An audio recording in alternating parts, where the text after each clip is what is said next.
What I am about to reveal has been hidden in sacred texts for over 3,000 years, and it will completely change the way you relate to money forever. I am a rabbi. I have built a fortune of millions, and what I learned from the ancient scriptures has nothing to do with what you were taught about wealth. The truth is shocking. Money is not a thing. It never was. Money is a living spiritual entity. It has consciousness, it has will, and you need to talk to it exactly as you would talk to a real person. The ancient rabbis of Kabbalah knew this. They conversed with money. They made spiritual agreements with the energy of abundance, and this wisdom transformed poor merchants into princes. It transformed widows into prosperous women. It transformed broken families into dynasties of blessing. But this wisdom was forgotten. It was hidden. It was considered too dangerous to be revealed to the public. Today you're going to learn the complete protocol, word for word, step by step. And when you finish this video, you'll never see money the same way again. Let me ask you something profound. What is your biggest pain point when you think about money? Is it the fear of never having enough? Is it the shame of needing to borrow? Is it the anguish of seeing your children without opportunities? Is it the anger of working so hard and seeing no results? That pain you feel, it exists because you never learned the true language of prosperity. You never learned that money is waiting for you to speak to it. If this message is touching your heart, subscribe to this channel now. You are part of a spiritual community of people seeking true ancestral wisdom. Together we are rediscovering the secrets that transform lives. In the Torah texts, there is a Hebrew word that few people know, mammon. Mammon doesn't simply mean money or material wealth. Mammon is described as a spiritual force, an energy with personality, a presence that can be an ally or an enemy, depending on how you treat it. In the Talmud, the sages teach, he who honors Mammon with respect, Mammon will honor him in return abundantly, but he who despises Mammon will be despised by him. This is not superstition, it is spiritual law. Think about it. When you treat someone with contempt, that person distances themselves from you. When you treat someone with anger, that person becomes defensive. When you treat someone with fear, that person senses your insecurity and doesn't trust you. That's exactly how money works. When you say, I hate money, money hears you, and it walks away. When you say, money is dirty, money corrupts, money senses your rejection, and it goes to those who value it. When you live in fear of losing money, money senses your distrust and doesn't come near you. The rabbis of Kabbalah learned millennia ago that Mammon responds to the tone of your voice, your words, your spiritual intention. They created a sacred protocol for dealing with money, and that protocol changed the destiny of entire nations. In Hebrew tradition, everything in the universe was created with a divine spark. Every tree, every animal, every human being, and yes, every coin, every bill, every number in your bank account also carries a spark of divine light. Money is not neutral. It has a spiritual purpose. It was created to flow, to circulate, to bless. But here's the secret that few understand. Money only flows to those who treat it with honor and a clear purpose. When you talk to money as if it were a valuable friend, when you say, welcome money, you are important to me. I will use you wisely to bless my family and serve others. Something changes in the energy field around you. Money senses that you are a responsible guardian. And then it comes, without forced effort, without desperate struggle. It simply flows in your direction because you have called upon it with respect. This is not magic. It's spiritual alignment. It's applied ancestral wisdom. In Kabbalah, there are two fundamental spiritual forces, chesed, expansion, generosity, flow, and gevura, containment, discipline, limits. Money needs both. If you only have chesed, you spend it all. You give it all away, and you're left empty. If you only have gevura, you're holding on too tightly. You're accumulating out of fear, and the money stagnates, rots, loses energy. The secret is balance, and you create that balance, talking to money. When you receive money, you say, thank you for coming to me. I promise I will use you wisely. Part of you will take care of my family. Part of you will help other people, and part of you will return multiplied. When you spend money, you don't treat it as a loss. You say, go with my blessing, fulfill your purpose, and when the time is right, return to me multiplied. This conversation creates a spiritual cycle. The money leaves knowing it is valued, and because of that, it returns with even more power. In the Hebrew scriptures, God created the world with words, and God said, let there be light, and there was light.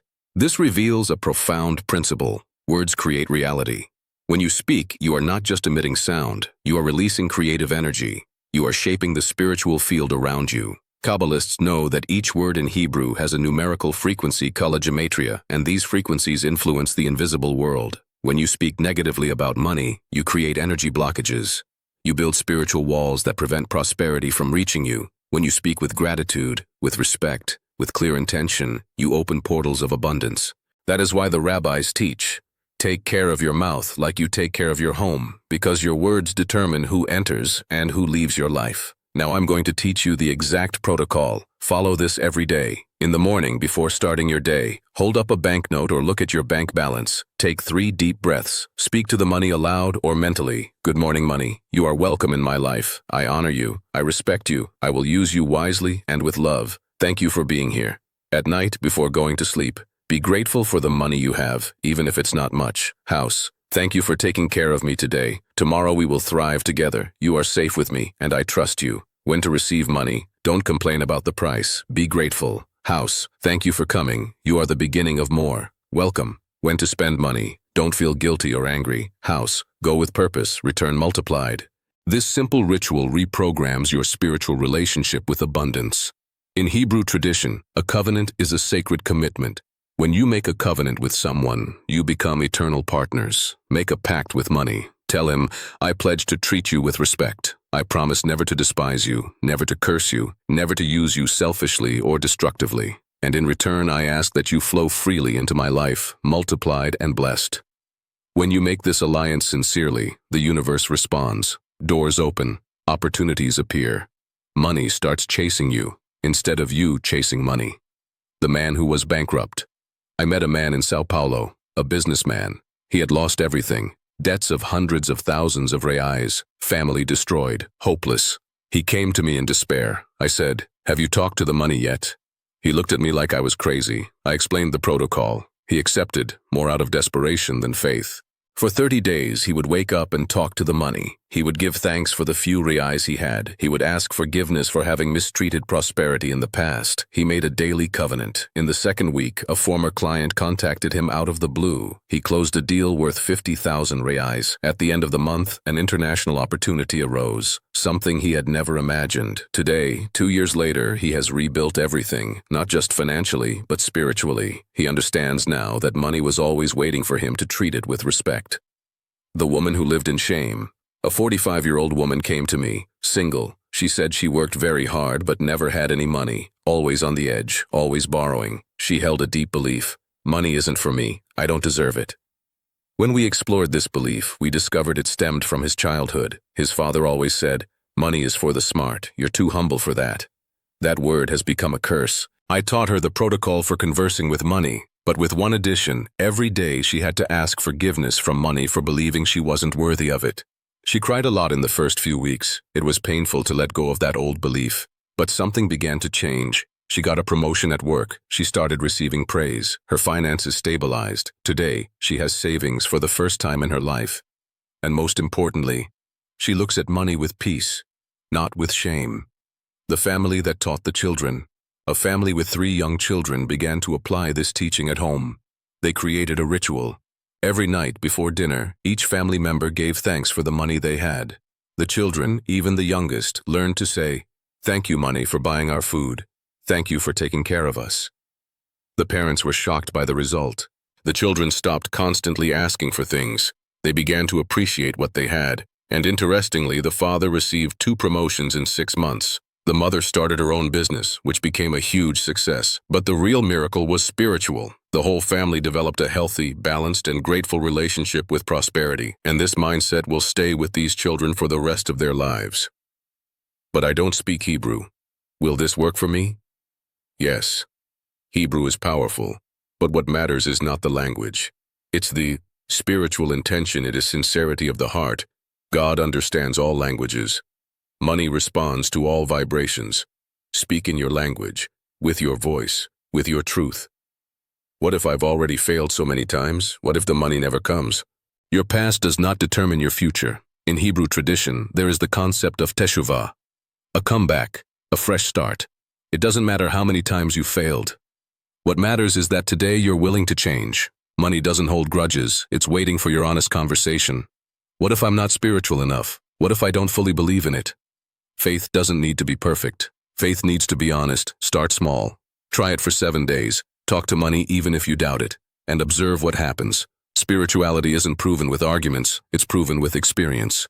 Now I'm going to reveal something to you that few rabbis teach publicly. There is a time of day when the conversation with money is 10 times more powerful. It is the time between sunset and complete night. In Jewish tradition, we call this Bein Hashmashot, between the lights. This is a spiritual portal, a moment where the physical world and the spiritual world are most connected. If you want to accelerate your financial transformation, do the following. At sunset, sit in a quiet place, light a candle. The flame represents the divine light of prosperity. Look at the flame and visualize the money coming to you like a golden light. Speak out loud. Money, I invite you now, in this sacred moment, to enter my life with full force. I promise to honor you. I promise to use you for good, and I ask that you flow abundantly. Let the candle burn for 10 minutes while you meditate in gratitude. Do this once a week, and you will see profound changes. Here is your challenge. For the next 30 days, talk to the money every day, morning and night, with respect, with gratitude, with clear intention. It doesn't matter how much money you have right now. It could be 10 reais, it could be 10,000. Treat that money as if it were a precious friend. And at the end of the 30 days, come back here and tell me your story. I want to know what has changed, because it will change. It always does. My friend, I leave you now with an ancient blessing, passed down from generation to generation. May the God of Abraham, Isaac, and Jacob open the heavenly gates of prosperity upon you. May money come to you like rivers of living water, flowing without ceasing, blessing everything you touch. May your words create reality. May your mouth be a source of blessing. May your life be a testament to divine abundance. May you never again see money as an enemy, but as a sacred partner in fulfilling your purpose. May your children and your children's children inherit this wisdom, and may your lineage be marked by spiritual and material prosperity. May the light of the Creator shine upon you and within you, today and always. Shalom.